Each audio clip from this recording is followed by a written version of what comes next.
Hi everyone, কেমন আছেন সবাই? আশা করি সবাই ভালো আছেন। আমিও ভালো আছি। আজ আপনাদের সাথে শেয়ার করব নতুন একটা রেসিপি। আশা করি আপনাদেরও খুব ভালো লাগবে, আর তাই আমার ভিডিওটা স্কিপ না করে শেষ পর্যন্ত দেখবেন। এটা হলো সয়াবিন। কে কে চিনেন সয়াবিন?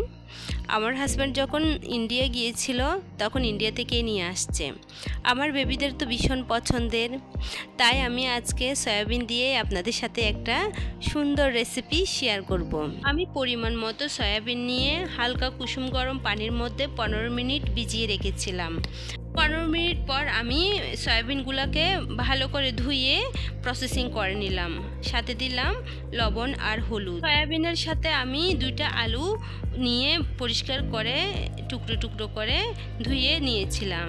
তারপরে সেখানেও হলুদ আর লবণ মেখে নিলাম। সয়াবিন আর আলুর মধ্যে ভালোভাবে হলুদ ও লবণ মেশানোর পর এবার আমি হালকা তেলের মধ্যে আলু আর সয়াবিনগুলো ভেজে নেব। কারণ সয়াবিনগুলো যদি ভেজে নেওয়া হয় তাহলে স্বাদটা বেশ ভালোই হয়।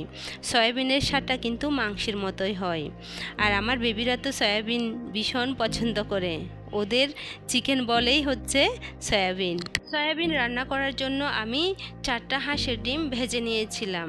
হাঁসের ডিম দিয়ে সয়াবিন রান্না করলে কিন্তু অনেক স্বাদ হয়। সয়াবিন রান্না করার জন্য আমি এখানে কেটে নিয়েছিলাম টমেটো কুচি, পেঁয়াজ কুচি, কাঁচামরিচ কুচি, ধনেপাতা, মরিচের গুঁড়া, হলুদের গুঁড়া, জিরার গুঁড়া, লবণ এবং আদা বাটা ও রসুন বাটা। আমি প্রথমে তেলের মধ্যে এলাচ আর তেজপাতা, দারচিনি এগুলো দিয়ে দিলাম।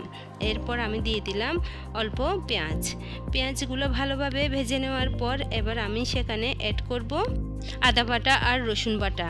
আদা বাটা আর রসুন বাটাগুলো দিয়ে ভালো করে এবার আমি একটু ভেজে নিব। ভেজে নেওয়ার পর এবার সম্পূর্ণ মশলাগুলো আমি সেখানে দিয়ে দিব। মরিচের গুঁড়া, হলুদের গুঁড়া এবং জিরার গুঁড়া ও স্বাদমতো লবণ। এবার সবগুলো উপকরণ দিয়ে আমি ভালোভাবে তেলের মধ্যে কিছুক্ষণ পরিমাণ কষিয়ে নেব। যে কোনো তরকারিতে আপনি যত বেশি মশলাগুলো ভালো করে কষিয়ে নেবেন তরকারির স্বাদটা কিন্তু তত বেশি বাড়বে।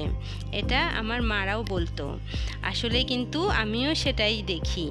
এবার আমি ভালো করে মশলাগুলো কষিয়ে নেওয়ার পর দিয়ে দিব আলু কুচি, সাথে দিয়ে দিব অল্প কাঁচামরিচ। আলু আর কাঁচামরিচগুলো দেওয়ার পর এবার একে একে আমি ডিম আর সয়াবিনগুলো মশলার মধ্যে দিয়ে এবার ভালো করে নাড়াচাড়া করে নিব।